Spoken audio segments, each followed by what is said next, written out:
Bon, qu'est-ce qui s'est passé cette semaine? Qu'est-ce qui a bien pu arriver de fou cette semaine? Toulouse, l'équipe qui n'a plus gagné depuis presque un an, a pris plus de points ce week-end que City, Dortmund, le Bayern, Chelsea et la Juve réunis. Toulouse a gagné les gars, Toulouse a gagné, c'est la fête dans les rues à Toulouse. Voilà, incroyable. Toulouse qui gagne, c'était plus arrivé depuis presque un an. Qu'est-ce que je peux vous dire? Est-ce que j'ai parié sur Toulouse? Non. Est-ce que j'ai parié contre Toulouse? Oui. Est-ce que j'ai parié sur Auxerre? Oui. Est-ce que j'ai perdu des sous? Oui. Comment tu peux savoir qu'ils vont gagner? Ils gagnent plus depuis un an. Ça fait un an ils gagnent pas. Ça veut dire qu'à chaque fois que tu paries contre Toulouse, tu gagnes à chaque fois. L'OM...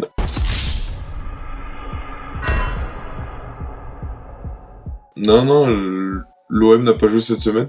Ah, je vous jure, l'OM, ils ont pas joué cette semaine. Bon, après, Metz, voilà. Metz, c'est une bonne équipe. Non, mais de toute manière, je vois pas pourquoi vous avez des problèmes avec l'OM. L'OM, de toute manière, maintenant, en fait, on joue plus vraiment au foot. L'OM, c'est plus vraiment un club de foot. On continue d'avoir l'équipe de foot, d'accord? On l'a fait passer à la télé et tout. En fait, le président, il a dit, voilà, maintenant, on est là pour faire du rap. Donc, maintenant, on est un label de rap. Et le foot, en fait, c'est secondaire. C'est juste au cas où ça marche pas bien dans le rap, tu vois.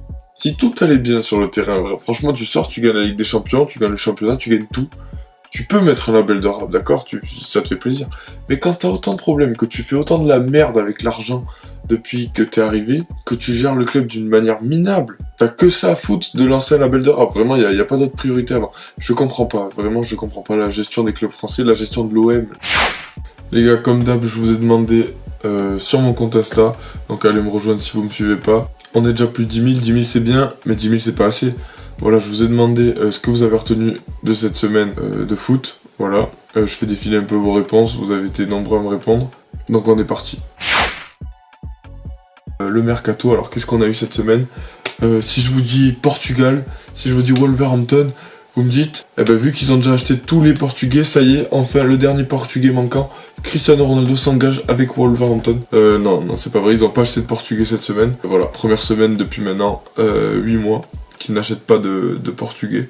Premier transfert, Diego Godin à Cagliari, voilà, je vous le mets juste. Godin qui termine tranquillement sa carrière. Un passage à l'Inter, pas ouf, vraiment il aura pas marqué les esprits. On a Edouard Mendy, joueur qu'on a recalé à l'OM au centre de formation, qui s'engage avec Chelsea, donc le gardien de Rennes. Pourquoi il s'engage avec Chelsea, alors qu'il y a déjà Kepa et Caballero? Bah parce qu'il y a Kepa, voilà. Pour moi, Caballero est là pour être second gardien, donc Mendy, boulevard, excellent choix de carrière je pense. Il va avoir sa chance direct, donc après s'il est bon il y aura pas de problème, il va pouvoir s'installer tranquillement dans les cages. On poursuit avec Suarez à l'Atlético. Voilà, la photo me dérange, j'ai l'impression d'être sur un vieux montage Twitter, des choses qu'on ne verra jamais dans la vie. Alors là je parle après avoir vu le match de l'Atlético, donc ça va être plus facile. Je pense que l'Atlético a fait le bon choix, voilà, il signe libre. Avec ce que le Barça lui a mis dans la gueule, je pense que en termes de revanche, là il en a une grosse à prendre. Je pense que c'était le bon coup à faire. On passe à Morata, il jongle un peu, un coup au Real, un coup à la Juve, un coup au Real, un coup à la Juve. Il revient à la Juve, je vous cache pas que j'ai un peu de mal avec ce joueur, jamais confirmé. À voir, écoutez, mais je pense pas que c'était le bon attaquant à prendre pour la Juve. Après, il peut être complémentaire avec Ronaldo, je pense qu'ils ont étudié ça et qu'ils ont essayé de prendre l'attaquant qui jouerait le mieux avec CR7. Et enfin, comment ne pas en parler, Luis Enrique, pas l'entraîneur, la pépite brésilienne qui s'engage avec l'OM. Alors déjà, juste avant qu'il s'engage, je vois qu'il avait mal au pubis, donc s'il a signé avec une pubalgie, j'espère que c'est pas le cas, parce que là ça serait vraiment une aberration de la part de la direction de le faire signer. S'il est en forme, voilà, une pépite, pourquoi pas. Après, c'est pas le type de profil qu'on recherchait, alors il pourrait y avoir un attaquant qui arrive en cas de départ. Après, qu'est-ce que va donner ce joueur? Il a pas joué beaucoup de matchs pro, il a joué surtout dans les équipes de jeunes. Prometteur, oui, voilà, il faudra pas compter sur lui comme la pépite, le Neymar, là on nous le vend comme le joueur qui va changer l'OM. Non.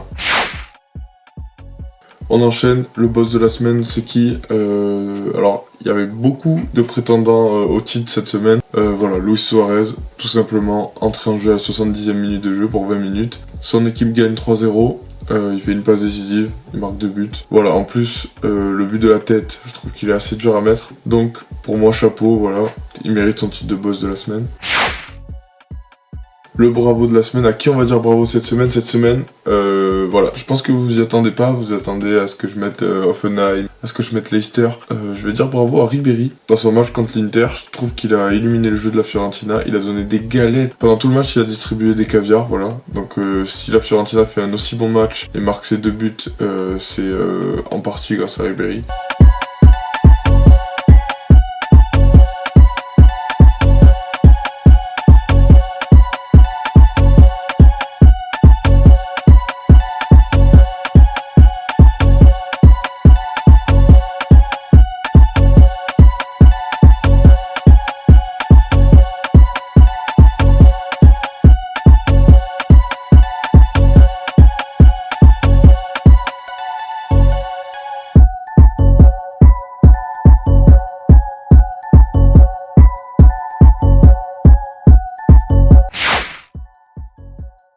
passe à l'anecdote de la semaine. Alors l'anecdote de la semaine, voilà, je vous la mets sous les yeux.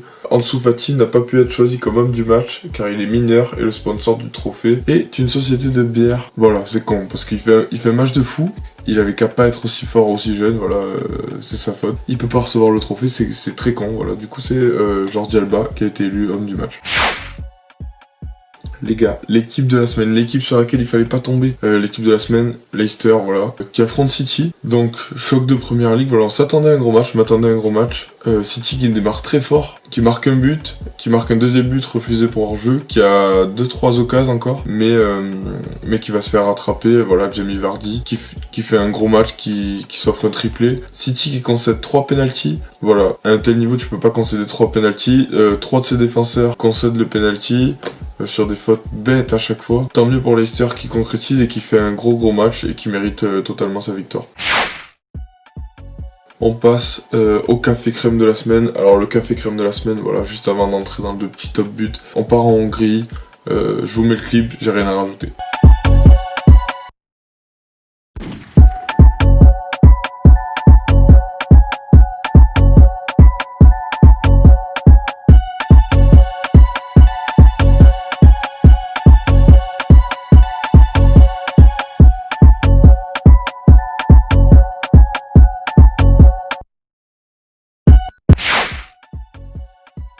On est parti pour le top but de la semaine. Alors le top but de la semaine, voilà, on commence. Kimmich, lors de la défaite du Bayern, voilà, petite inspiration magique dans un petit périmètre. Hop, il arrive à enrouler le ballon en lucarne, magnifique.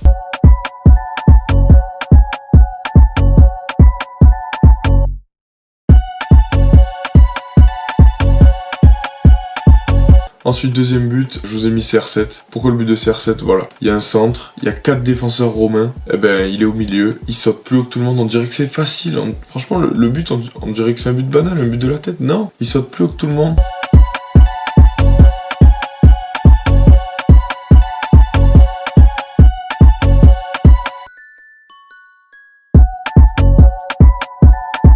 Et enfin, le premier but de la semaine, alors il n'y aura pas un but, il n'y aura pas 2 buts, il n'y aura pas 3 buts, c'est une spéciale Manchester City-Leicester, voilà, donc ce match, fallait pas le rater. Il y a eu des buts de fou, voilà, on commence avec Mahrez, dès le début du match, bam, mauvais pied, Lucas.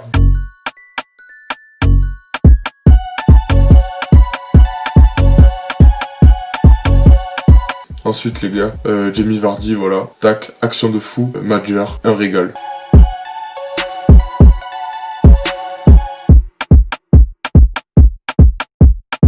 Et ensuite à la fin, quand on pensait avoir tout vu, voilà, le petit Madison, le Madison qui enroule, Lucas.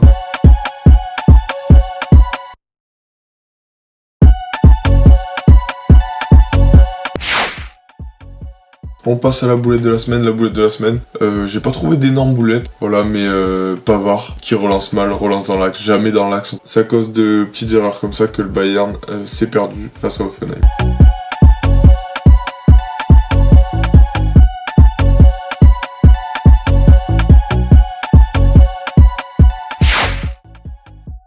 On passe au coup de cœur de la semaine, je vous le disais à l'instant, Hoffenheim. Pourquoi Hoffenheim? Parce qu'ils ont fait déjouer le Bayern, ils ont fait un gros match, ils se sont créés énormément d'occasions, victoire 100% méritée, ils ont dominé le Bayern, ils auraient été un peu plus réalistes, ils auraient pu gagner sur un plus large score encore. Donc franchement chapeau, Kramaric qui fait un énorme match. Je vous conseille d'aller voir le résumé si vous n'avez pas vu, c'est un match très intéressant de leur part. Voilà, franchement j'ai beaucoup aimé ce qu'ils ont proposé, et comme ils ont fait déjouer un Bayern qui était jusqu'à maintenant sur le toit de l'Europe, quoi.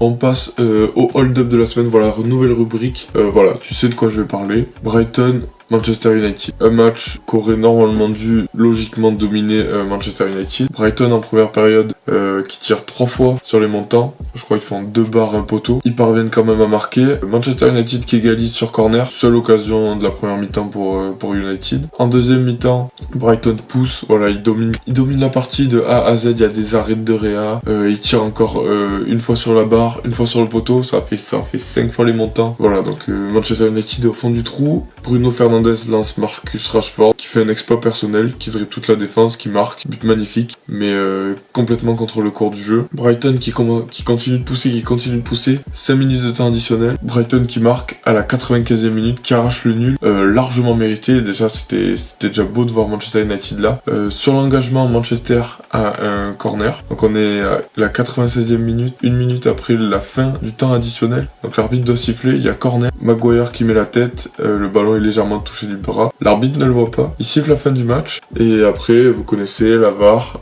penalty pour Manchester United. On revient au match. Manchester United qui marque, énorme hold-up. Voilà, c'est triste, le foot est parfois comme ça. Mais bon, donc United qui aurait mérité de perdre une nouvelle fois après sa défaite de la semaine dernière.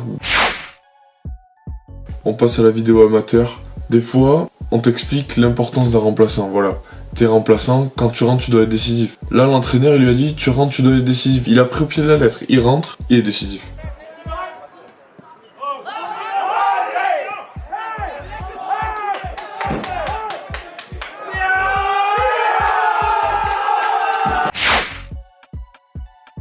Et enfin les gars, le quiz. Alors déjà la réponse au joueur mystère de la semaine dernière, c'était Mauricio Isla. Le bonjour à Marius qui avait trouvé la réponse. Et cette semaine, voilà, je vous propose de revenir à l'année 2010. Voilà, en 2010, qu'est-ce qui se passe? L'Espagne gagne la Coupe du Monde sur un but d'Iniesta face aux Pays-Bas, le Pays-Bas de Schneider.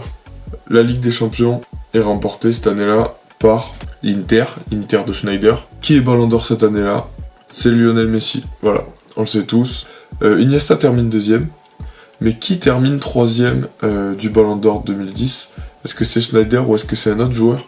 Je vous laisse répondre en commentaire. Il est actuellement 1h du mat, j'ai cours à 8h, ça fait 8 mois que je suis au chômage, j'ai cours à 8h demain. Donc si vous voulez m'aider à plus avoir à me lever à 8h, s'il vous plaît, pétez la barre de like, voilà, abonnez-vous si c'est pas déjà fait. Et si vous êtes chaud, on se retrouve dans la semaine pour une énorme vidéo que je vous ai préparée. Bisous les gars.